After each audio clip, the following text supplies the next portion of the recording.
Blog Talk Radio. Best-selling and award-winning author of true crime and crime fiction, Yvonne Mason is back with a brand new book, The Pink Canary, a book that delves into the life of a drag queen and a marvelous whodunit. You can find this and all of Yvonne's other works on Amazon.com or find Yvonne Mason on Facebook and Twitter. Hello? Are we still live? Hello. We sure are.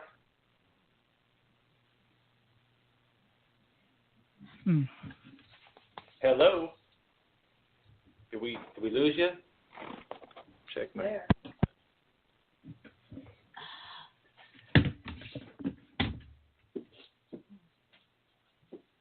Yvonne, did we lose you?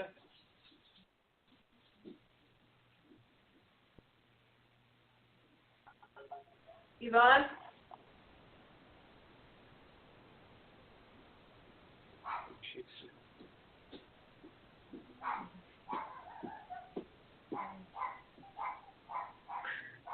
That's not me.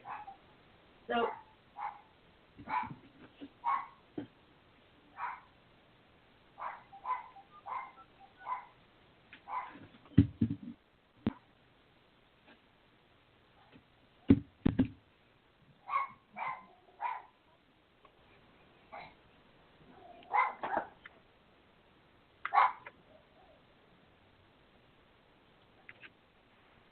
Okay, are you guys there? We sure are. Okay, I don't know what happened. Blog Talk had a brain fart. I have. See, this is live radio for you. But anyway, ladies and gentlemen, I apologize. It's dead air time, but we got it fixed. Hopefully, who knows what happens with this stuff. But anyway, we are live. It is Thursday night. This is Off the Chain. I am your host, Yvonne Mason, and if you were fortunate enough to hear that piece of shameless promotion, that was an ad for one of my books. I don't know which one now, but we'll move on with tonight's show. And I have to tell you, I'm so excited because everybody that knows me knows that I am a numbers person. And every day I run my numbers because irregardless of what some people say, numbers don't lie. And numbers tell things about the way your life is going, the way a show is going, the way your books are selling. It tells a lot. So this morning, as I'm prone to do, I looked at the numbers, and all of you that have been with me since the beginning of time know that my goal was to reach 15,000 listeners just on the show by the anniversary date of the show, which is the 27th of next month. Well, ladies and gentlemen, because of all of y'all and because of all of my guests that continually come back and get harassed by me, we are at 11,178 listeners as of this morning just on this show. We are 2,822 listeners away from the 15,000 goal just on the show. When you add in all the podcasts that I put this show up on, the SoundCloud, the Mixcloud, the Podcast Garden, the podcast.com, Spreaker, and then it goes up to fm.com, TuneIn Radio, Stitcher, iTunes, and YouTube, we are at 21,741 listeners, which makes us 3,257 listeners away from 25,000 listeners for this show. I am amazed, I am humbled, and I am appreciative because when I have guests like Garrett and Sage and Deanna with Hangin With Web, and I have other guests that come on here repeatedly, and I have listeners like you, it is the most humbling experience one human being can have because this show is not about me. It is about all the wonderful people that come on this show and all the wonderful people that continue to listen in. Y'all are the reason that the show is successful.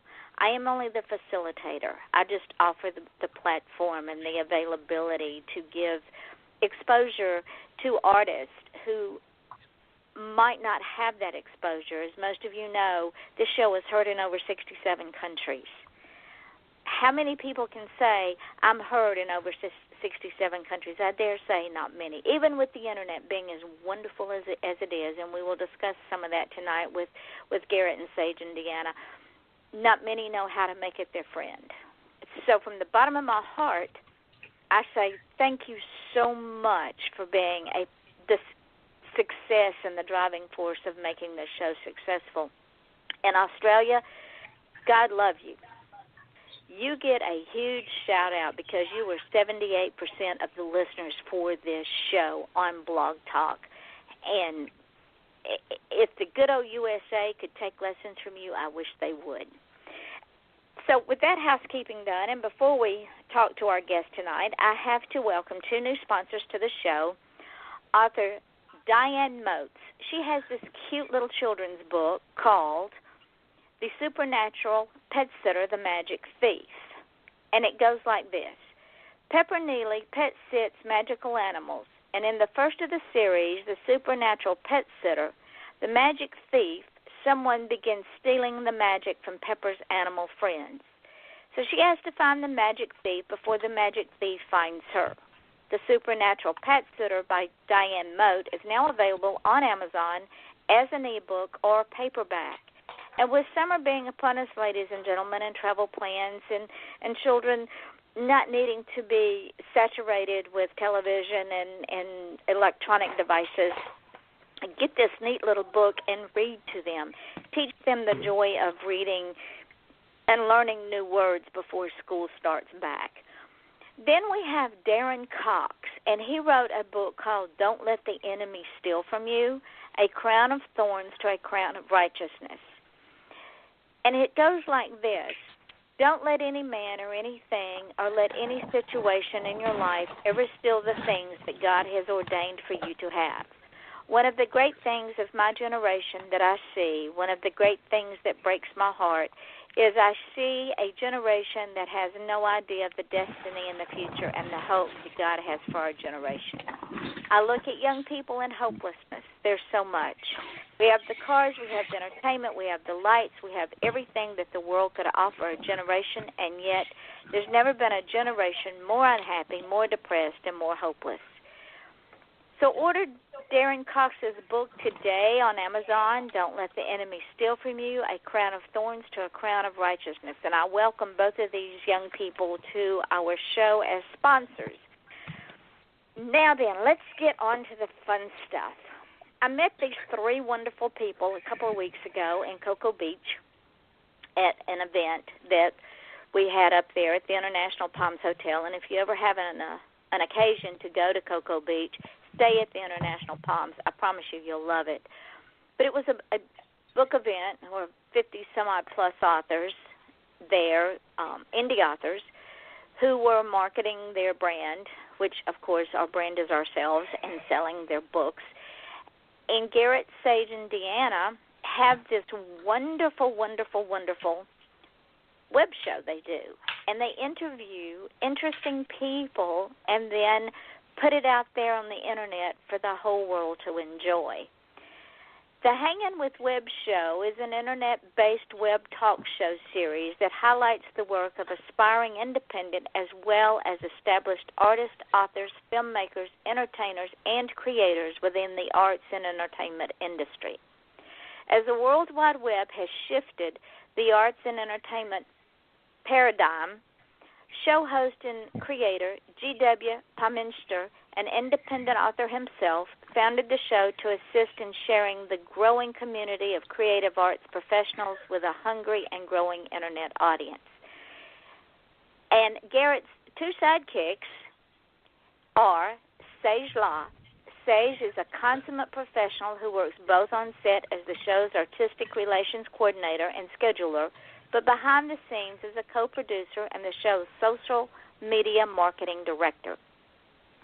She is a native of Pittsburgh, Pennsylvania, and has her bachelor's degree in business and organizational management from Eastern Florida State College. The third of the trio is Deanna Marie Pomichter, who is the other half of Garrett, and she is the Hanging With the Web Show's co-producer and serves on set as a camera and sound technician as well as a show host. She's also Garrett's PA. In addition to these functions, Deanna also serves as the show's primary merchandising, advertising, and marketing executive director, and I am so honored to have these three beautiful people on my show. And before we start the show, ladies and gentlemen, I have to say something, because you all know, all of you who know me, know I feel very strongly about this. Garrett, thank you for your service. Well, thank you so much. Thank you for having us on the show, and service was my privilege and my honor. And it remains to this day something that sticks with me, because it's what we're all about here. I think that this is my way to continue to serve, is to serve my new community. So, well, thank you. You are welcome. And I have to tell you, I never had more fun than I had sitting down with you at that 10-minute interview, because like this show, it was unstaged, unscripted, and I think I had you kind of speechless for a second or two when you got answers you weren't really expecting. That is one of the joys of doing the show is, we go out and the girls are really good at scripting me to make sure that I sound pretty smart, but everything that happens on the show is off the cuff, and it comes from my guests, from our authors, artists, communicators, and creators of all kinds. And listening to creative people answer some of the Internet's weirdest questions is just a lot of fun for me. So we had a great time with you, Yvonne, and with so many other authors at Space Coast Book Lovers in Cocoa Beach, and it was a great time. We got done with that weekend. We had over 28 10-minute interviews to air. They'll be airing for the next month and a half. So we're really excited to share those creators with the world. We are rocking. Yeah, I'm still waiting to see mine kick up there. I'm sure you're saving the very best for the very last. So. Actually, we'll share. We will share a little bit here with your listeners, and let you know that we actually have a pretty good programming schedule built up here. And actually, for those of you who want to catch Yvonne on our show, can check out the Hangin With Web Show on Monday, July 17th. And that's, Yvonne, that's your interview is scheduled to run that day. So we're excited. They drop every morning their webcast at 9 a.m. So they're there all day and for the rest of eternity. So, yeah. Well, let's back up just a little bit and take a step back into time, because as with all of us, and you and I have talked about this, our brand is not what we do. Our brand is who we are. How in the world did you three decide to get into the Internet interview, so to speak, and what brought y'all together? I know you're an author, and I know that you and I talked about going to shows and going, wait a minute, but how far back does this go? Does this go back when you were a kid and wanted to make a statement? Was it something that you were on a path to do and took a detour and came back? How'd you get here? Well, it does go back quite a way. I graduated from Eastern Florida State College in 2001 with my studies focused in journalism and mass communications. And it's just something that I've always wanted to do. As a young writer, I didn't know what to do with that gift, with that talent. I love words, and I love to play with words. And, I love to fit a good, coherent sentence together, although now that I'm on the radio, I have difficulty finding one, apparently. I've always loved to play with communications, and so that's what I went to college to do. I went to college about 10 years after my service. I used my GI Bill to go back to school, and so when I got out of school, I took a little hiatus, and I went into the world of politics. I worked as a political campaign coordinator for nearly a decade, where I focused my attention in communications and media relations, and using the skills I learned in college and the natural gifts that I was given to help local candidates to achieve their goals. And then I took a job working for the local newspaper. I worked for Hometown News here in Brevard County and read from Jacksonville down to Vero Beach. I worked for them as a reporter. I penned over 500 byline stories. And so communications is just kind of in my blood. And then a couple of years ago, I was talking to a friend, and I said, I've always wanted to take some of my stories and some of the fiction work that I had and write a book. So my first book actually was based on my time as a political campaign consultant. My first book is Mapping the Road Less Traveled. It's available now on Amazon and at Barnes & Noble and online bookstores everywhere. And Mapping the Road Less Traveled was my way of boiling down everything that I learned in 10 years into what I determined was going to be less than 120 pages. I said, I'm going to take it all, and I want it to be simple. I want anybody out there who's hungry and wants to serve their community to be able to count the votes and buy the signs and know how to do the groundwork, as they call it. So we put that out, and then I started working on fiction. My first fiction novel came out about 8 months after that. It's a tongue-in-cheek homage to crime noir stories that I loved growing up. And so with those books out there, I went to my first author convention. And when I got there, I was the new guy. And there were 120 authors scheduled to be in that room. And the schedule was really good. There was a lot of stuff for us authors to do, but we were only going to be tabling and signing for about 2 hours on a Sunday. So I needed something to do with the rest of my time. And meeting my fellow authors was fantastic, but I really wanted a way that I could feel, of use. So I took my cell phone, and I determined that, I had done hundreds of interviews in the past, so I decided I would video interview the other authors. And at that time, I didn't know what to do with that information. I had no idea how to do anything on the internet. So I interviewed my fellow authors. We did it on an app called the Hangin With app. It's available for your smartphones. And we did them all live, and to the tune of about 5 viewers per interview. And but I had a great time talking to other authors about their process and about their story. And I realized at that point how much I missed the newsroom and how much I missed telling those stories. And so we came home and we were talking about how much fun we had and whether or not we wanted to do it some more. And it's been almost 2 years exactly from that first conference coming up next month. Yeah. And I've never looked back. By December of that year, we were a show in earnest.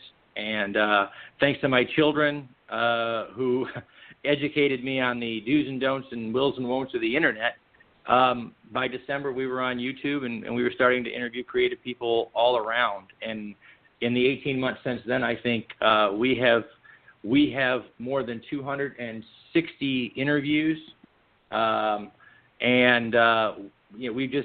we've done great. We've gone from having I did not have a YouTube channel to having one now with I think a little over 4,500 subscribers on a regular basis, and we were recently one of our guests was we have had a chance to interview not only our indie authors and our indie creators, but some of the more well-known celebrity creative folks that are out there. And one of them put our show on their IMDb page and got an IMDb page for us started that we started to fill in the blanks for. So we've been recognized as on the Internet Movie Database as a television show, and we're excited about that. So that's my story, my lord. I could just keep going and going and going, but that's no fun. I'll get questions instead. How's that? See, ladies and gentlemen, Garrett is not used to being on that side of the table. He's used to being on my side of the table, and it's kind of difficult when you're in this business to swap chairs because the inclination is as a journalist or an interviewer to anticipate. But Garrett doesn't have a clue where we're going now. No, I have no idea. I've been blindfolded and tied in a chair here. So, let me, Deanna. When he started, when Garrett started this journey, were you hesitant? Were you all in? Did you think he'd lost his feeble mind, or did you just jump in with both feet and say, let's do it? Well, I always think he lost his mind, but I was the one holding the camera and filming it all, so I was right there with him. She spends a lot of time thinking I lost my mind. Yeah.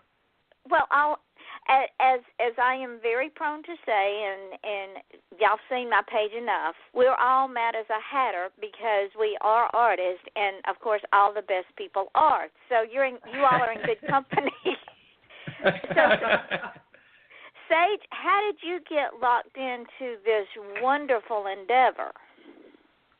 Oh, I was all in from the very beginning. When we were there at the book event, I love to talk to people, and so it was just kind of perfect. And he said, we did the first interview, and Garrett was so energized. He was like, I want more. I want to talk to more people. Go get me more people. And so it was just really easy for me to go back and find different authors. I was talking to everybody anyway, and I would just be like, hey, do you want to come and talk with us in the chair? It's like for 10 minutes, and you can do some shameless promotion for yourself and your book. And it was just so much fun, and I got to constantly talk all day long and bring everybody to him. And since then, it's exploded, and everywhere we go, book events, conventions, whether I have to, call people for Skype interviews, I still get to talk to some amazing people and tell them, hey, come on the show because it's going to be so much fun. And we just get to meet so many interesting people and hear their stories, and they are wonderful stories, and they do need to be shared. And it's great to be a part of that because Garrett can pull fun information out of them, and they have a great time, and we just get to share that with everybody. And that's the thing about being comfortable in front of a camera, because when Garrett is comfortable in front of the camera, and because Garrett is comfortable in his skin, he is able to put what I call first-timers, and I get a lot of them on this show, they become comfortable. Because, Garrett, I'm sure you've had people say, I've never done this before, I'm scared to death. Oh, yeah. Well, I think to me, the biggest success that we have is when an author or an artist or creator of some kind comes and sits in the chair that's really never been interviewed, never been on a show, on the radio, on television, on the web, and they sit in the chair and they you can see it melt away. You can see them relax and become social, because I think they say public speaking is one of the highest phobias out there, and when you put a camera in someone's face, I'm sure it doesn't make them feel immediately any more comfortable. But really, it is a mark of success for us when we can put someone in the chair that's never done it, that looks frightful, and they relax, and they're themselves, and they have a good time. And, part of it for us is, a lot of our independent creators, our small press artists and indie filmmakers, they're a long way from being on one of the late night shows. And we want to give them, as much as we want to provide them with a place to share and promote their work, we also want to give them an experience. And we want to give them an experience that we hope they're going to have again real soon. But if they don't, they will have enjoyed that moment in the spotlight, the literal spotlight, because I have one of those pointed at you. Yes, it's like being in an interrogation room, ladies and gentlemen. I've been in his chair. And when I got through, I said, yes, I have now been blinded for life. But that's not the first time that I've been in a chair like that. I think I told you I've been on national and international television, and being in front of those cameras, it can be intimidating if one is not comfortable with where they are in life. And one of the masters at doing that who taught me, and he will never know that he taught me because I've never met the man, but I watched him as a child and as I got older, and I watched him put people in his chair that had never been there before, and within 5 minutes you would have thought that these two human beings were best friends, and that was Johnny Carson. He was the master at what he did. Yes, ma'am. You know what? I was at an event recently, and somebody was asking us, what my goals were, and if I wanted to be one of the modern late night, guys, the Jimmy Kimmels and the the Conans, and I said, that would be wonderful, but really that's not me. What I want to be when I grow up is I want to be Johnny. I want to be Johnny Carson. I want to be Ed Sullivan, because those guys. To be in one of those chairs today, you have to be somebody already. You have to have already made it. And I want to be like John. I want to be like Johnny. I want to be like Ed. Those guys put you in the chair when you weren't anybody, and the next day you were. I think it's easy for us to forget that. The night that Elvis appeared on Ed Sullivan, he wasn't Elvis yet. He was just a young kid with a great voice. It wasn't until the next morning that he was the king of rock and roll. And so it was, that's what I want to be. I want to take our indie guys and our filmmakers and we have artists, comic book artists. We're going to talk to a great comic book team this weekend at Independent Creators Convention here on the Space Coast. I want to take these guys and help them make it to their next level, be a part of their story and a part of their journey. And it makes me feel good just to know every time an author that we have in our chair, every time they sell a book, boy, that just makes me feel great to be a part of that journey and to be, a part of their story. Someday when they are on those late night shows, they'll be looking back and they'll say, well, my first interview or my second interview was on that little bitty web show with those three crazy people with the index cards. And ladies and gentlemen, it's so much fun to be in Garrett's chair because you have either Sage or Deanna behind the camera, and one of them is poking this index card in front of not in front of the camera, but sitting up on the camera, and it's got these words on it, and Garrett is going, she wants me to say what? Yeah, they do. We work hard here behind the scenes, all three of us, to grab questions from the internet and to create new questions and new areas to explore with our guests. But what they'll do is after we sit and make up the questions, the girls will shuffle them up, and I really never know which one is coming. So I'll look above the camera and I'll see what they've chosen. Sometimes it's random, and sometimes they've tried to stump me. And it's a lot of fun to look up there and say, oh, my Lord, they want me to take this in what direction now?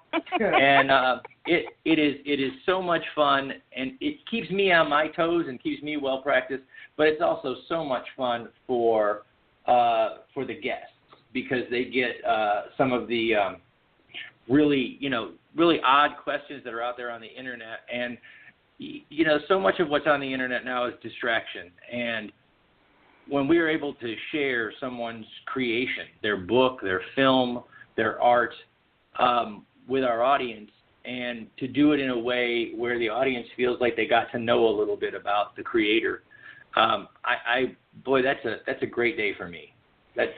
And when I get to do it 28 times in a 2-day period, that's even better. So it's like, ladies and gentlemen, it's their drug of choice. And it's my drug of choice because when I get through with a show at night, and Sage and Deanna, I think y'all would agree with me, when we get through doing this, at the end of the night, it's a sense of euphoria. The endorphins have kicked in. It takes me an hour and a half to unwind. Would you girls agree with that? Absolutely. It is wonderful. We love to talk at the very end of the night about some of our favorite moments from the day or some of just the silly stuff that goes on because we laugh so much and we enjoy what we do so much. And it's so much fun to see our creators walk away from the chair and they have had such a fun time too. And it's just, it's a remarkable experience. It is. I think that's please. Why the four of us resonated so quickly. I walked in that room and felt like I'd known y'all forever. Yes, we felt the same way. We did. And it was so much fun. I have my brother is a filmmaker out in L.A. He's an indie filmmaker, and he tutors me on a regular basis as to how I'm doing on the show. But I mentioned that because both of us are fledgling directors, and I will tell you, on the set of the show, while we try to be very social and we try to be very candid and open with our guests, I am the world's most tyrannical director. So at the end of a weekend, like we had at Space Coast Book Lovers, if the girls are still talking to me, I feel very accomplished.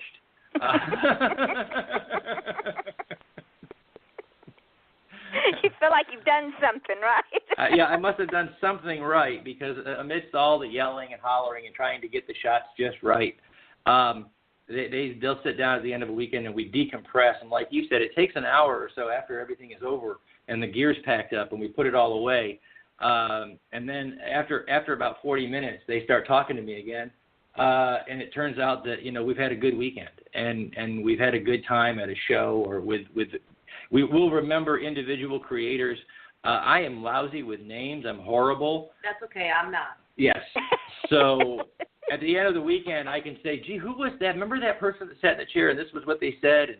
And Sage or Deanna will say to me, yeah, that was this person, and they wrote this book, and we'll just kind of, when I walk away, I've made 28 or 30 or 50 new friends, and I really do feel that way. I after spending 10 minutes with a guest, I get to feel like I've walked away making a whole new friend, and it's a fantastic feeling. And when I share their webisodes, when they're webcasts,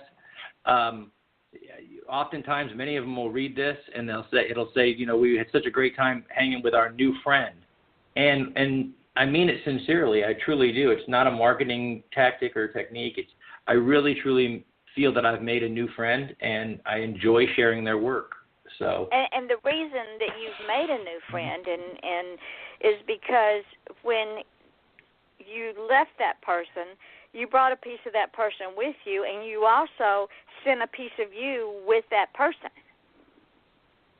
I do. I truly believe that. And we hope we do anyway. We hope we leave them with a little bit of something and that they walk away confounded and confused and maybe even a little delighted with what they've just been through. Well, I just knew that I had to bring y'all on the show and get y'all as regulars on the show for more than one reason. One reason, y'all are just three of my new friends, which I absolutely adore with all of my heart, and brag about y'all all the time. And number two, you wrote a blog called The Digital Paradigm Shift, a Tidal Force in Arts and Entertainment. And I've been preaching this for years. When I first published, myself along with about 7 others broke that glass ceiling of it. That time was called self-published authors. We became independent authors. And, of course, we were looked down upon and all the garbage that goes along with all of that. But we broke that ceiling, and we've remained tight all these years, and we made the Internet our friend. And that's how the networking came in. And like you say, go ahead, continue, run with this, because you're in my head. It is. It's a new world. It really is. I remember those days as a young writer. I remember the once in a while acceptance of a short story or a poem or an article in a magazine, and the stack of rejections that came before that. And I also remember when self-publishing was an expensive ordeal, when it was something that if you wanted to be published and you wanted to put your work out there, and it wasn't a commercial property, it meant that you had to buy a minimum order, so you had 5,000 copies of your own book that was stacked in your garage, and you had no idea how to get them into bookstores or into readers' hands. And then the internet came along, and print on demand came along, and Kindle e-readers came along, and iBooks, and all of the others with the Scribe, Kobo. There's so many of them now, And so we found that writers were now in charge. I tell people all the time, 600 years ago, 400 years ago, they invented the printing press. But the magic of the printing press belonged to one magician. One guy owned that. And he made the decision what got printed and what didn't. And now they've taken the printing press, and thanks to print-on-demand services and things, and they've given it to the writer. And they've said, if you can write it, if you can dream it, if you can get it out there, good luck with that. Let the readers decide what they want to read. And so many creators are doing it, and it extends beyond just our authors and our writing community. In the world of radio, we now have Blog Talk Radio. And so if you're willing to talk to me and you're willing to talk to other creators, then you can have Off the Chain and you can put it out there. And in music there are websites like Reverb Nation and SoundCloud where musicians are writing and composing, and they're putting their music out. It's out on CDs. They're putting it on YouTube. I think I got about a half a dozen solicitations this week from music channels on YouTube that are doing their own creative thing with music. Wow. And putting the songs out there. It's amazing. And then in the film industry, you see independent filmmakers now who are putting their creations on YouTube or in Vimeo on demand.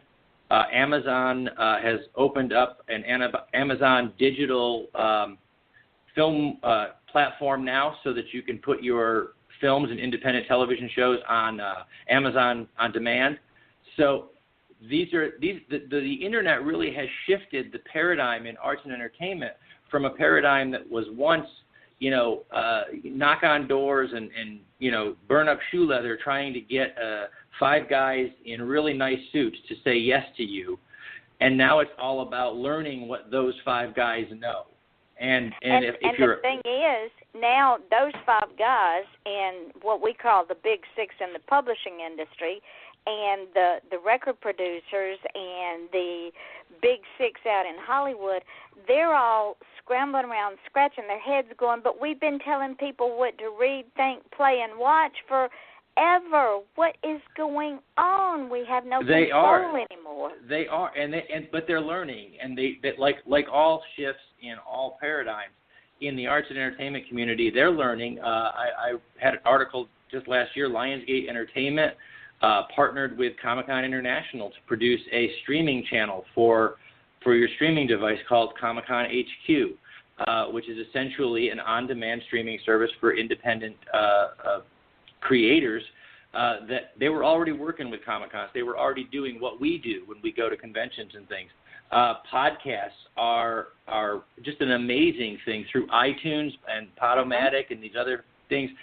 You can put out your radio or web television show and give it to a mass audience. And if you get, whether you get 3 viewers or 100 viewers or 1 million viewers, someone out there is enjoying your content. And it's a wonderful thing to see. We got to talk last year to independent filmmakers. Alex Fernandez, who's the independent creator of a web series called Dawn, and that's out on YouTube. We talked to Vincent Roth, who has his movies out on demand services online. He is the film producer responsible for putting the first LGBT superhero in a major film and putting it out. And he's out there on the web for everybody to find. So these are the guys, and our countless authors. We spent the last week with Robbie Cox and Julie Morgan and just so many, Ellie Perez. And these are great, great writers who, in the traditional market, they might have 1 or 2 books out there, but some of these guys have 10, 12, 15 full-length novels or novellas. And they keep putting out new content, and we're learning new skills. One of the great things about forming the Hangin With Web Show is I've known how to write, or it was a gift. It was one of those things I thank the Lord every day for my gift with words, but I didn't know anything about editing, and I didn't know anything about cover design, and I didn't know anything about marketing until I became an independently published author. And when I started the show, it was the same thing. I knew how to point my phone or a camera at something and take a video like every dad, because my children were in their 20s. So I'd taken many videos of life going on, but I didn't know how to edit, and I didn't know how sound worked, and I didn't know how any of those things work. So every day I get to learn something new and do something new in the creative arts. And I think every one of my guests and every one of your guests gets to do that because of the internet, because the digital paradigm shift has given us all the ability to create and to share our creations with the largest possible audience. We're getting ready this weekend we're headed to the Independent Creator Con, ICC Con here on the Space Coast. It was hosted by another independent creator, a comic book creator, Terrence Baker, as well as Space Coast Comics and some of our other great, our own partners from our show. And these guys, they're celebrating independent creativity. Guys who they draw comic books and they make films and they have novels and they do it all, and they're successful. They're measuring success by their ability to reach an audience now, not by five guys in suits telling us what people want. What to read, what to watch, how to watch it, when to watch it, what to listen to. Ladies and gentlemen, if you don't believe what Garrett and Sage and Deanna and I are saying, just pick a name and go on YouTube. Pick a name, go on iTunes. Pick a name, go on any of the podcasts that I put my podcast up on, and you will see that things, the doors that were not only shut to us before, but they were locked and barred and chained, and a 7-foot giant of a tree of a man was standing there going, no entrance. That's right. And, he was 7 foot tall and he had a golden key, and we were all trying to get it. And now we all have a key to that same door. And what is really, really amazing about that in today's world, out there on Blog Talk Radio and across the country, if you need to see it better, look at what those same people, those guys from the A-list, from that corporate world, look at what they're doing today. One of our favorite television actors is Stephen Amell from the show Arrow. And about once a week, he goes onto Facebook Live, and he just broadcasts himself and tells his fans how he's doing, all by himself. He doesn't need to wait and go through a publicist or go through a bunch of other people. He just turns his phone on, sits in his trailer, and tells you what he's doing that day. Everybody's doing it, and it really is changing the way we communicate with the masses. I was going to say, because we are no longer chained up. We are off the chain. See what I did there? See what she did there? That's right. We are now off the chain. Yes, ma'am. Yes, on this show, we're way off the chain. Anything can happen, and usually does. And in your mantras, you say something that I firmly believe. I've lived with that my entire life, and that words do have power. And ladies and gentlemen, if you don't believe that words have power, let me tell you real quick what happened many years ago. The school that my children were going to kept harassing my children. Now, no, my children aren't perfect, and I'll be the first one to kick their butts when they've misbehaved. But it became the point that it was a small town. Everybody knew everybody, and everybody was sleeping with everybody, and so I got enough of it. And I had a principal fired and a superintendent resigned because of my words to a letter to the editor, because they were sleeping together. Well, it is. It is. I truly believe that. I believe that how we say stuff, what we say has power. Words have power. Names have true power over us. How we refer to things, that language that we have all agreed upon, that is the way we communicate. And as creative artists, that's one of the things that we try to do well, is to use our words and our ideas and our imaginations to effectively communicate, to make the world a better place. Because whether you're creating a monster or a spaceship, or you're telling a true crime story, you're telling a human truth, and yes. And in that truth is something that hopefully will resonate with other human beings. We have been telling stories for as long as we could light campfires and gather around them. And today, the modern campfire is the World Wide Web, and I am very, very happy to be gathered around the campfire as a storyteller and to share the stories of so many artists and authors and filmmakers and comic creators and just fantastic people who have stories to tell. And, you know, welcome to the campfire, folks. We're so glad you're here with us. Yeah, and that's part of the. I was saying, that's part of the fun. Part of the fun of the show is something that we all firmly believe is that all boats rise together. If you're drowning in the water and you're all by yourself, nobody's going to save you. You have to have somebody else there with you, and everybody can make it. So it's just a wonderful community of creators. Everybody is, you know, you talk to everybody, they're like family. Nobody's in competition because we're all there for one another. It's a wonderful thing. Well, would it be fair to say that we are only as successful as we allow someone else to be? I think that is an excellent axiom. I think that it's more than fair because in reality, I think really early on, I one of the things that I told the girls when I pitched the show to them was, you know, I don't know how to market me. I know who I am and I know what I do, but I don't know how to convince other people that that's any good.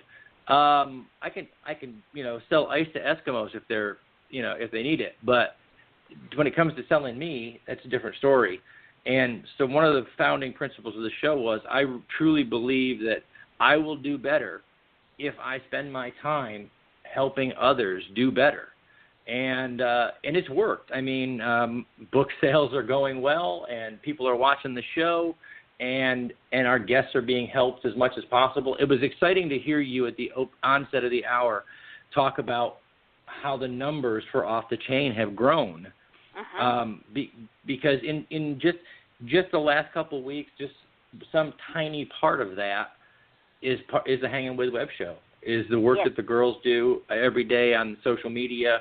It's you know, so and it's great. I don't need to be everything to everyone. It is enough for me to know that we are some small part of your journey, and that, you know, that makes me feel like $1 million. I'm 10 foot tall and bulletproof, just because, you know, we've managed to touch that one person, that one guy in Australia that clicked on Off the Chain. This one guy because he saw the Hangin With Web Show. There you go. That's all it takes for me, man. I can go to bed knowing that I did a good thing that day. And it's the sum of the parts that equal the whole. And I have found in this journey, as I know you have, that when we don't have the sum of the parts, it's like a square wheel. We don't go anywhere. I mean, you can live in a vacuum, but what fun is that? Yeah, well, it's not much fun at all. And in fact, I'm getting kicked here because of I was doing the self-promotion thing, and they're kicking me. I guess I'm supposed to self-promote a little bit. So yes, you are.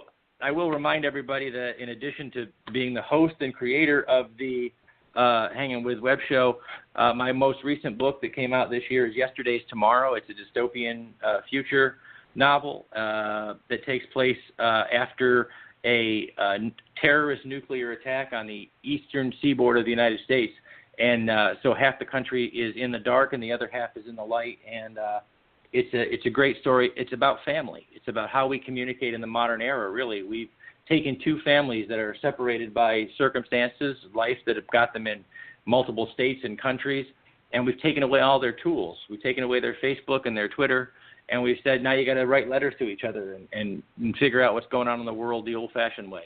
And the title is aptly chosen. Again, I truly believe words have power.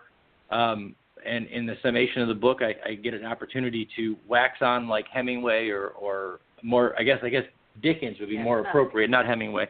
And I get to wax on and say that, you know, while they were in the dark, they didn't feel the tumultuous days that they were in. They felt all of the hope that it is to be a part of the fulfillment of a promise, to be a part of yesterday's tomorrow, and to be a part of the future that you didn't expect. And so that was my latest novel, and I shamelessly have to promote that and tell people go on out to Amazon and bookstores everywhere. It's at Barnes & Noble and Books A Million and online bookstores, and you can link to it from our show page or from my author page. You can find us on Facebook at the Hangin With Web Show on Facebook or GW Pomichter on Facebook. And thanks to the girls here, those websites and those Facebook pages stay pretty up to date, so check those out. You also have the Lucky Marks Mysteries. I do. The Lucky Marks Mysteries are truly a passion project of mine. Lucky was born when my brother, who is a filmmaker, as I said before, in L.A., wanted to do a short film, and he sent me a single scene, and he said to me, we want to do about a 10-minute film for this. Can you see what you can do to put a scene, something in there to make it a full story? So I wrote a before scene and an after scene for this small treatment, and I named the characters, and we came up with the character of Lucky, and I sent it back to him, and I was really, really into writing. So what I did was say, can I take this and I want to write more? So by the time I got done, we had about a 70-page, 2-hour screenplay, and it was kind of sitting on his desk, and other projects came up and other work came up, and I said, well, I'm going to novelize this. And so that's what I did. I sat down, and I wanted to create a character that was the origin story for that classic noir detective that we all have, known and loved from Bogart's days. And so I said, I wanted to do the origin story. Where does this guy come from? How do you get that jaded? How do you get that way? And then at the same time, I had it in my head that I wanted to create a character that was kind of the anti-Sherlock Holmes. I wanted a guy that didn't see everything. As a matter of fact, he saw nothing. He just got lucky. And so we took the Lucky, and we built him in the story Lucky, and then we follow him in his second novella, which is Lot 28, which takes us onto a film scene, which was a lot of fun for me because I got to make fun of Hollywood. And I said, let's put this guy in a what they call a bottle mystery, where he's locked, in a bottle. And we'll bottle him up inside of a film studio. And so the tagline for that is, this will pit Lucky against some of the most deceitful creatures on earth, Hollywood actors. And so we did that, and then I just started what will be a 5 short story series that'll end up being one book in the end. It's the Lucky Marks case files, and we're going to just look at one-off cases, short stories. I kind of did it in reverse of Sherlock Holmes. I did the novels, and now I'm doing 5 short stories that will become the Lucky Marks case files. And so they're a lot of fun. They're available on Amazon and Barnes & Noble, and for your Kindle and your Nook and your iBook and all of those places. So check those out online. Again, that's the Lucky Marks Mysteries, and just kind of Google it, folks. GW Pomichter, and I'm gonna, what I'm gonna do? Because I'm on the radio, I forget that. I'm so used to the camera, Yvonne. So that's GWPOMICHTER for those people out in the radio land. Check it out, GW Pomichter online. Google it, folks. It'll come up, I promise. We have spent hours and hours ad nauseum making sure that when someone Googles that name, they find books and web shows. And so there you have it. There's my books, and there's my series, and there's the show. Wow. You were right. This really does fly by. It does fly by. In fact, we are like 5.5 minutes out from being at the end of the show. So tell them where they can find you on Facebook. Well, okay. Well, you can find us on Facebook at the Hangin With Web Show. Go ahead, just type that in, Hangin without a G, Hangin With Web Show. You can also just type in GWPOMICHTER, and that's my author page, which has plenty of links back to the Hangin With Web Show. We are on Twitter at the @ Hangin With Show. We're on Instagram at Hangin With Web Show.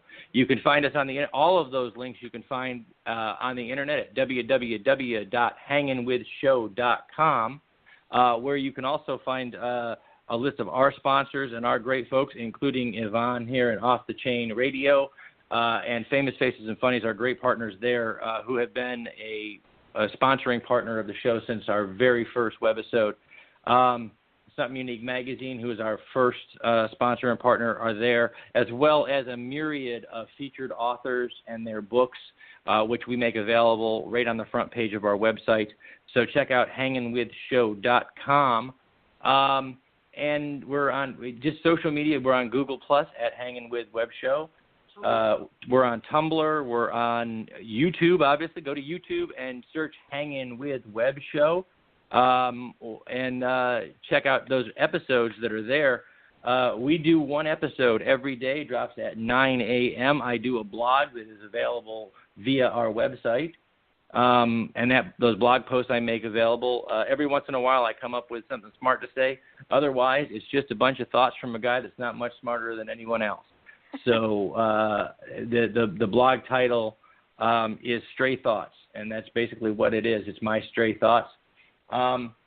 We can find us in person this weekend if you're in the Florida area and you want to swing by. You can find us in person at the ICC Con 3 in Cocoa at the Space Coast Convention Center this weekend, and then in the fall we'll be back there again at Space Coast Comic-Con, as well as multiple conventions and venues. I do make myself available, in addition to doing the show at events, I make myself available as a panelist discussing anything from writing fiction and world building to digital media and broadcast media. I do webinars and talks for author groups or artist groups on digital press and earned media strategies. So just, on the web, like I said, it's hanginwithshow.com, Hangin With Web Show on Facebook, Hangin With Show on Twitter, Hangin With Web Show on Instagram. If you, like I said, it's a simple Google search, folks. We have done a lot of work to make sure that when you Google us, we are what you see. You'll find us. Y'all will come back. Y'all will come back on the show, right?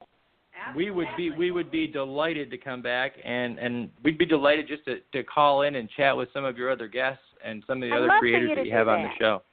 That would be fantastic. Anytime. We would enjoy that. Don't hang up after the show goes dark, because I have some things to tell you. We'll be in archives. They'll hear us when they listen to the show after it goes dark, but I still have something to tell you.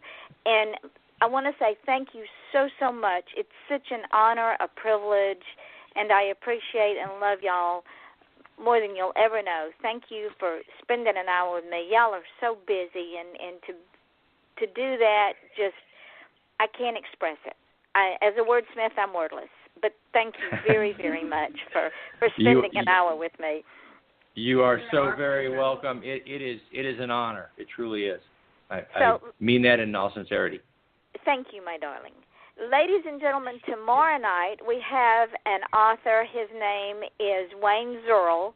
He is a former police officer, one of my favorite people in the world, because, as y'all know, I am a former bounty hunter. My husband was in law enforcement, so it will be fun talking to him. It's his first time on the show, and he will understand the hour does fly by. And y'all all know that I have several things I say at the end of my show. One is, don't just feel special, be special. If you want to achieve greatness, ladies and gentlemen, stop asking permission. Just go out and do it. Because if you ask permission, I can promise you there will be people that tell you no. Your smile is your logo. Your personality is your business card. How you leave others feeling after having an experience with you, ladies and gentlemen, you all know this. I tell you this every night. That becomes your trademark. Believe me when I tell you that. You never know whose life you will save by the way you treat another person. So always smile, have a good personality, and when you leave others, leave them feeling worthwhile, good within themselves, and ready to take on the world. So, ladies and gentlemen, we are getting towards the end of our show, and I don't know if y'all have had as much fun with Garrett and Sage and Deanna as I have, but they have promised me they will come back, and I promise you I will bring them back. They're going to be busy from now until after the first of the year, but I will bring them back after the first of the year because they'll have more stuff for us. They can teach us things. They're wonderful, and they will call in any night they want to call in and co-host or talk with one of the authors. That would be fantastic with me. That would tickle me just plumb silly. So, as you all know, ladies and gentlemen, we are dreamers. And without dreamers, we would not have this wonderful world that we live in. We wouldn't have the internet. We wouldn't have radio. We wouldn't have the printing press. And we wouldn't have independent artists in film and music and art and in the written word. Support independent artists, ladies and gentlemen, because you won't regret it. Trust me. And if your children have a dream, support them. If you have a dream, make it happen. So with that, I say with my guests tonight, Sage, Deanna, and Garrett, I am Yvonne Mason with Off the Chain, and we say good night. So we are now off the air, but what we say, we'll go up in the archives of the show. But I wanted to let you guys know that when this goes up in archives, when we hang up, I will post the link up on my page and tag y'all in it. Take it and use it any way you want to. It's my gift to you. Oh, thank you so much. Thank you very, very much. And thank you so much for having us on the show. Oh, you're welcome. But it gets better because tomorrow I posted on SoundCloud, Mixcloud, Spreaker, Podcast.com, and Podcast Garden. When I post it, I will add the links. I will tag you guys. Take it and run with it. It will also show up automatically on iTunes, on Off the Chain, on Stitcher, on FM.com, on TuneIn Radio, and I think there's 4 or 5 other off-the-wall podcasts that it just automatically pops up on that I don't have anything to do with. Sweet. So outstanding. Y'all are, YouTube. It also pops up on YouTube. Oh, fantastic. Oh, awesome. Sweet. So it pops up on Off the Chain, and it pops up on my channel, on my YouTube channel, under Yvonne Mason. So awesome. Y'all have all the, and when I say we're heard in over 65 countries, some of these countries I never even heard of before. That's amazing. Thank you so much, Yvonne. We really do appreciate it. And it's awesome to meet a kindred spirit where we can share these great creators, with the web. Absolutely. I can't wait to get in your chair again. I'm going to tell you. Oh well, I can't wait to have you. We'll be making the rounds here. We're about finished with our summer calendar, and we're going to be setting up events coming up here. Starting October through the fall and next spring. Our goal is to be at 1 or 2 events per month, and eventually to expand our travel circle outside of the state. We've been able to do 1 or 2 a year out of state. Last year really ate up the budget because we ended up at San Diego with young Michael, cosplay Michael, in San Diego Comic-Con. So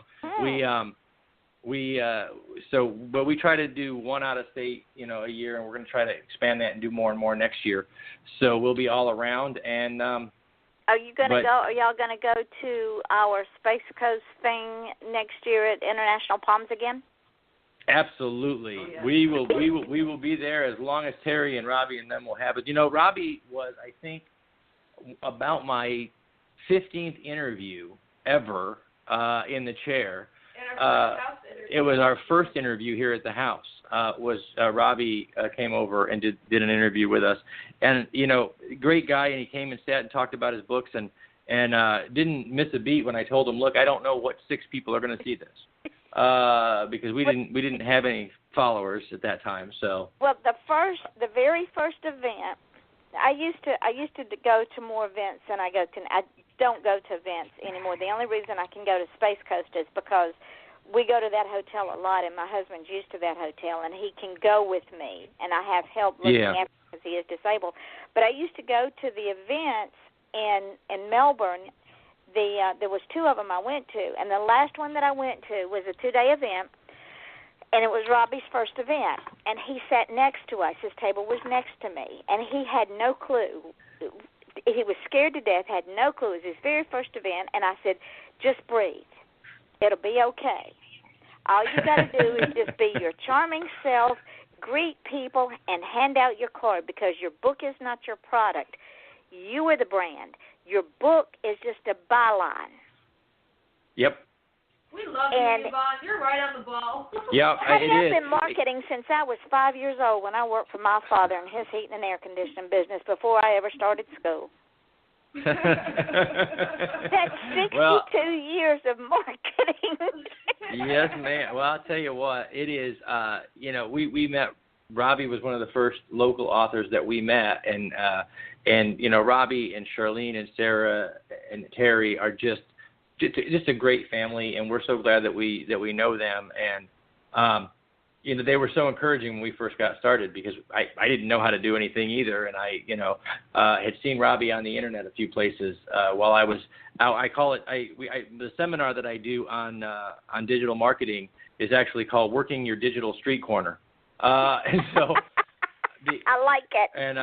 And so we were out working our digital street corner and bumped across Robbie quite a few times. And I finally reached out to him and said, I didn't know you were right here in my hometown. Can you come over and do an interview?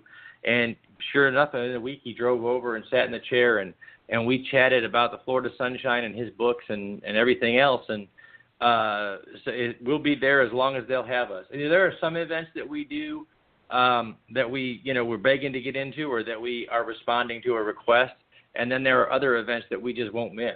And Terry's event, Space Coast, is one of them. Necronomicon in Tampa were the very first places to ever offer us a press pass to let us come in and do the show. And so last year they were up against MegaCon Tampa Bay, and MegaCon had approved us our press passes, and we had to call them and tell them I can't do that. I have to go to Necro because I can't forget the guys who got me started. You have to be. You have to leave the dance with the one you come with. That's the ticket, and so that's what we do. And so we go to Necro every year. We'll go to Space Coast as long as Terry puts it on. And then the other one that's really great is Tara Wiles up in Jacksonville is looking at possibly doing her event again, Bow Base Jacksonville. And she was gonna call it quits. She had other things going on, and I just saw her take a poll of authors last week on Facebook saying, "Hey, who wants to come to this if I do it?" And I told her we'll be there. We will be there with bells on. So, we love seeing new authors and new faces, but we love meeting up with old friends, and seeing how y'all's year went. I mean, sometimes that Julie was literally 1 year from the time we first put her in the chair to the time that we did her last interview, which aired yesterday, I think. And what was funny about that was, she had watched the show, a handful of times and come back and watch other authors that she knew or whatever, but she hadn't seen one of our season 3 shows, which is basically our 2017 year. She hadn't seen a show yet. So when she watched her own, she noticed for the first time that her original interview was actually in our opening credits as one of the clips. And she noticed that, and she said, "Oh, my Lord, I never saw that before." And it's just because it's part of our new opening credit roll. And so she got – it was great to see those old faces again. And in fact, I was telling the story earlier, my brother is out in L.A. My sister-in-law worked for us last year. She went and did interviews at WonderCon Los Angeles for us, and with the clip that she made, she actually got a job out there working for AfterBuzz TV. And how neat is that? Yeah, and so she's headed to Comic-Con International in San Diego this month for AfterBuzz, and I get an annual professional pass as a writer to San Diego. And so my brother is going to go and do some stuff for the show. I for San Diego would love too. to interview your brother. I have interviewed some. I have interviewed several filmmakers on this show, and the response has been phenomenal. I would love if you can make it happen. I would appreciate it. I can make that happen. I tell you what, I can make 2 filmmakers happen for you. Well, 3 actually, 2 for the price of 1. My brother is an independent filmmaker. His wife is actually a producer, and she works as a talk show host for AfterBuzz TV. But they actually have a new film out called Hollywood Girl, which is the Peg Entwistle story of Peg Entwistle was the woman who is famous for having committed suicide jumping off the Hollywood sign on the night that her first movie was to premiere. And most of what she was in, oh Lord, what was it? It was a huge movie, 1936. I went back to Peg Entwistle because she was on the stage. She most of her scenes were cut from the movie, and so she was very, very distraught. And she thought we don't know what she thought. All we know is that they found her on the hillside below the Hollywood sign. And of course, in Hollywood, as superstitious as they are, there are lots of ghost stories about being up by the Hollywood sign, etc. And but my brother decided to try to get inside her head, and so they have Laura Longoria starred in Hollywood Girl, Maureen Tifi from Grease, as well as several other actors that came on board to do Hollywood Girl, and that just won the Hollywood Independent Film Festival's Best Short Drama Award this year. And so he'd love to talk to you, I'm sure, and I'll make sure we get him in. Yes. You got it. We'll make that happen. But also another. Tell him I'll even do a special night if he wants to. I mean, we can do a Sunday, Monday, or Tuesday night. Okay, I will. I'll shoot him an email. In fact, let's see, LA time. I'll shoot him an email when we get off the line and let him know and give him all your contact information, and we can set that up. But I also want to let you know about another fella because he's just a great guy. Yes. We had him on the show via Skype not long ago. His name is David Vincent Bob, and he is he is a returning artist. He was a young artist when he was a young man, and like so many of us when we were young, he went off and did really dumb things. But as he got older and more and wiser, he decided that he was going back to the arts, and he formed his own film company, which is CDB Films, named for his son. And his first film project is going to get ready to shoot here very soon. It's called Right Before Your Eyes, which is sort of an autobiographical story about his battle with various addictions as a young man, but it's also about his son who suffers from autism. And so he does a lot of work to raise awareness for autism and things like that. But his name is absolutely. Well, I'll get David in touch with you, and I'm sure he'd love to do the show and talk about CDV Films, which is his own company now, and his mission now, after he does Right Before Your Eyes, his stated mission is to do films from independent writers and creators. He wants to get more of our indie authors and those guys and get their work adapted to film. So I have a screenplay already for him. Well, see there. Books. I've been shopping it around for Perfect. years. Oh, okay. Just they can't stop working. No, so I'm a research. I was telling you about Hollywood Girl, and Peg's the movie that Peg was supposed to star in was 13 Women. She did star in it. She did. She did the work, but most of her scenes were cut because the part that she played was as an LGBT woman in the 30s, and the studio did. And that's right. The studio did not think that was appropriate, so they cut it from the film and all references to it. So on the night that everybody else was going to the premiere of 13 Women, she was not even invited to go to the premiere on the red carpet.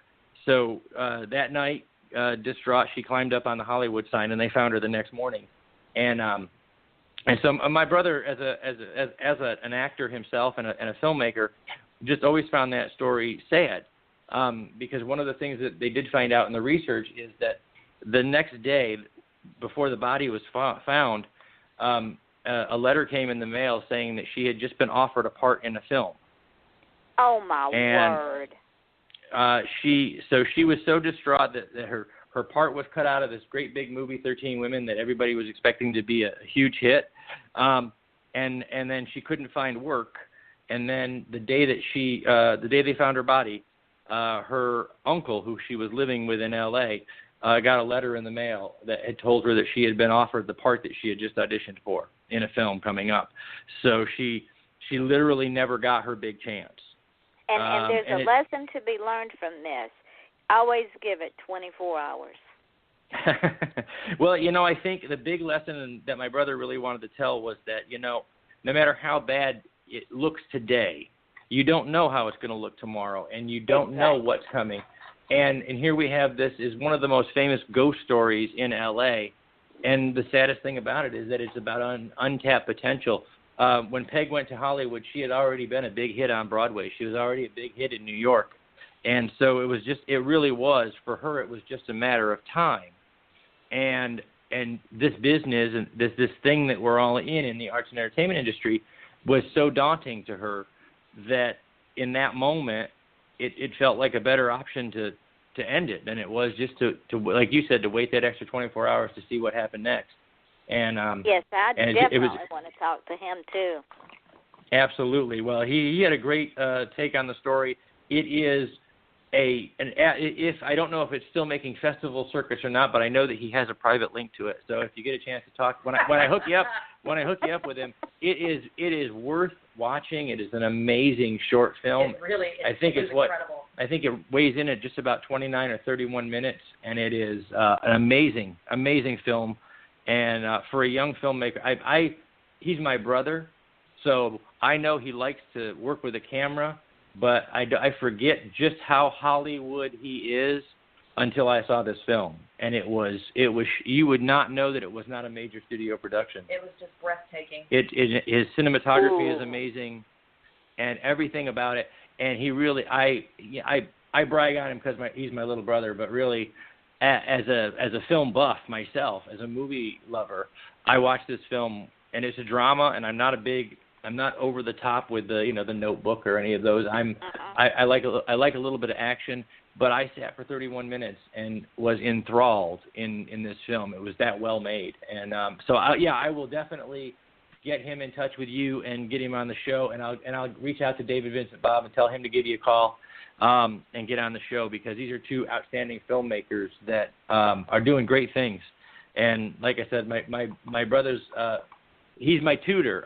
When I first started doing the show on video, I called him and said, okay, I have no idea what I'm doing. What do I need? And I tell people all the time, apparently little brother is Latin for person who spends your money. I told my husband you said that, and he just hollered. I said, because, I tell him what I need, and he tells me where to buy it and how much it's going to cost me. But he's helped me so. He spent one night up from 8:30 Eastern time, which is probably 5 o'clock their time, and I didn't go to bed until 5 o'clock the next morning. Well, he taught me step by step how to use the software to edit the show, and how to do a multi-camera edit, and how to put the show together. And told me all the things I was doing wrong, told me all the things I could do better. And to this day, whenever I come up with a challenge, my software quit on me after I just interviewed Alan Dean Foster during the Star Wars movie coming out. Alan was putting out his next book for Episode 7. And we did an interview with Alan via Skype, and my software broke. And I said, oh my Lord, what am I? So I called my brother, and he had me put it in his folder, and he sat, and not only did he edit it, but he actually showed me step by step what he did and how to do it myself. And so he's been a great inspiration to me, and I love to brag on him when I can. So, and my brand new sister-in-law, who did the show for us one time from WonderCon, she did about 5 episodes for us, and then she sent me a message and said, it was a lot of fun doing the show, but the best part is that I just got a phone call from AfterBuzz TV, and they want me to do their after shows. And I said, really? She said, yeah, I put together what they call out there in Hollywood a sizzle reel with all the footage that I had from the WonderCon, and I sent it to them, and they said, come on in, you're our girl. So I was like, that is just wicked cool. And that is how we roll, Garrett. Yes, ma'am. Yes, ma'am. Absolutely. So, like I said, it's a victory every time we get to say that we're part of somebody else's journey, and so we just keep going. But Yvonne, thank you so much for having us on the show, and we're going to get you in touch with all those folks. And Sage is going to, I know that you put this in your archives, so Sage is going to make sure you have links for all the places where people can find us. And then I'll set y'all up I want to get y'all back on in January, and then again towards the time for the Space Coast thing, which is absolutely. I thought we were on your books for November. No, that was just that we did this time. Yeah, you are in my books for November. Yes, you are. Oh, yeah, okay. I was going to say, because Deanna and I were right in front of her table over there. She's smarter than me, so she knows stuff. Yeah, I already got. I say so. It'd be November and then January, like every 2 months, just to keep y'all in the loop because y'all are among my favorites now. Oh, thank you so much. Thank you. And we're gonna we'll keep you in the loop and let you know. Well, you get tagged as a sponsor. You get tagged whenever we put a new episode up too. So we let you know. I pass it on. Awesome. So we've been doing that, and we'll let you know where we're going to be and what we're doing. And we're going to get ready here probably in the fall because I've got a little bit of planning to do first. We're going to do, in addition to our dailies, which are one interview per day, we're going to try to do a live once a week, live from the studio Nice.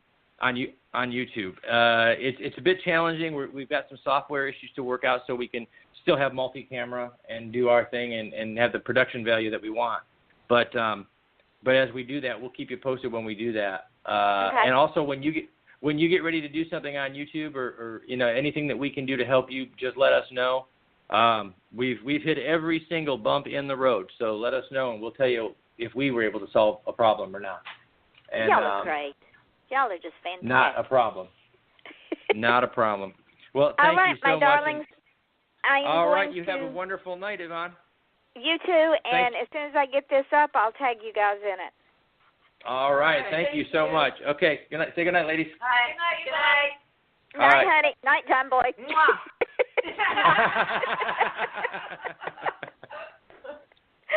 Talk to y'all later.